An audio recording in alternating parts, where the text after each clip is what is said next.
मोहम्मद इकबाल शम्स 12 साल का काशिफ बहुत शरीफ लड़का था। शरारत पर अक्सर वालिदैन और दादी से डांट खाता। इसकी बहन अलीज़े से 1 साल बड़ी थी। काशिफ की फूफी दूसरे शहर से अपने बच्चों शान और फैज़ा के साथ उनके घर आई हुई थी। वो दोनों बहन भाई काशिफ और अलीज़े की हम उम्र थे। एक दिन बच्चों ने दादी से कहानी सुनाने की फरमाइश की तो वो राज़ी हो गई।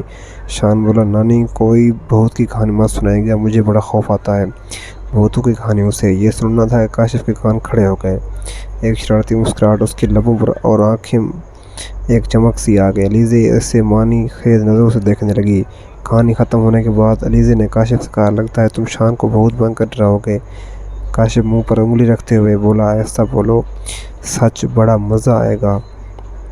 रात को जब वो गए तो मैं उसे बहुत बनकर डालूंगी, हालत देखने वाली होगी। इसकी रात हो चुकी थी। काशिफ और शान अलग कमरे में सो रहे थे। शान के सोने के बाद काशिफ उठा और चुपके से बाहर जाकर उसने भूत का गेट अब अख्तियार किया। अब उसके कदम अपने कमरे की तरफ बढ़ने लगे जहाँ शान सो रहा था। कमरे में मध्यम रोशनी थी। काशिफ आहिस्ता आहिस्ता कदम बढ़ाना हुआ शान की तरफ बढ़ रहा था। उसने देखा कि शान चादर ओढ़े बेखबर सो रहा है। उससे पहले कि वो चादर हटाकर शान को डराना, अचानक किसी ने उसके कंधे पर हाथ रखा। काशिफ ने जो घूम कर देखा तो उसकी रूह फना हो गई। अलीज़े और फैज़ा दादी जान के कमरे में थी। अलीज़े जाग रही थी। उसे मालूम था कि काशिफ शान को भूत बनकर डराएगा। अभी थोड़ी ही देर हुई थी कि अचानक अलीज़े को काशिफ की चीख सुनाई दी। उसी दौरान फैज़ा भी उठ गई और मुस्कुराने लगी।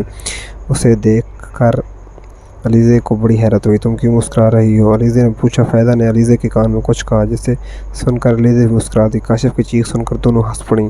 फिर उठकर काशिफ के कमरे की तरफ चल दी। काशिफ ने सामने भूत को देखकर थर-थर काँप रहा था। अचानक कमरे की लाइट जली तो अलीज़े और फैज़ा ने देखा कि खिड़की में से काले रंग की कोई चीज़ नीचे गिरी है। वो दोनों कमरे में पहुंची तो काशिफ की हालत देखकर हंसने लगी। उन्हें हंसता देखकर काशिफ बोला, जहाँ मेरी जान पर बनी है और तुम हंस रही हो। फैज़ा करीब हुई बोले, अरे वो भूत नहीं था, शान था। क्या शान? हाँ ठीक है, वो हैरत से बोला। अलीज़े ने बताया, हाँ मुझे फैज़ा ने सब बता दिया है। दरअसल जब तुम शान को डराने का मंसूबा बना रहे थे तो उन दोनों ने सुन लिया था और सोचा उससे पहले तुम शान को भूत बनकर डराओ। उल्टा शान भूत बनकर तुम्हें डरा देगा। लेकिन शान तो सो रहा था। उसने हैरत से कहा, अरे नहीं, ये तो तकिए इस तरीके से रखे हुए हैं जैसे कोई सो रहा हो।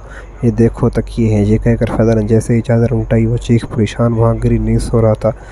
चीख की आवाज़ सुनकर दादी जान भी नींद से बेदार हो चुकी थी। वो खुद से बोले, अरे ये बच्चे कहाँ हैं? चीख भी काशिफ के कमरे की तरफ से आई है। कुछ तो गड़बड़ है, जाकर देखती हूँ। ये कहकर उन्होंने अपनी तस्वीर उठाई और काशिफ के कमरे की तरफ चल पड़ी। अगर शान सो रहा था तो फिर वो कौन था जो फ़ौरन ही गायब हो गया था? अलीज़े ने खौफज़दा होकर कहा। उसी दौरान शान भी आंखें मिलता हुआ खड़ा हो गया और पूछा, ये काशिफ भूत क्यों बना हुआ है? खबर सोते हुए उस कदर में शो भी आँख नहीं खुली। शान ने कहा, अरे मुझे लगा कि ये शोर खौफ में हो रहा है। अब काशिफ की समझ में आया कि वो असली भूत था। इस दौरान घर के बाकी लोग भी उठकर वहाँ पहुँच गए थे और उन्हें भी सारी सूरत का इल्म हो गया। काशिफ के अब्बू ने कहा, अगर खुद शरारत करोगे तो असली भूत तुम्हें शरारतों के साथ देने आया था। लेकिन अलीज़े और फैज़ा के आने से वो गायब हो गया। अब कोई शरारत ना करना। काशिफ अपने कानों को हाथ लगाकर बोला, मेरी तौबा है, जो मैंने अंदर कोई शरारत की हो। दादी बोले, हमारी बात तो मानते नहीं थे। भूत की बात फ़ौरन मान ली। अचानक शान चीखना, भूत कहाँ है?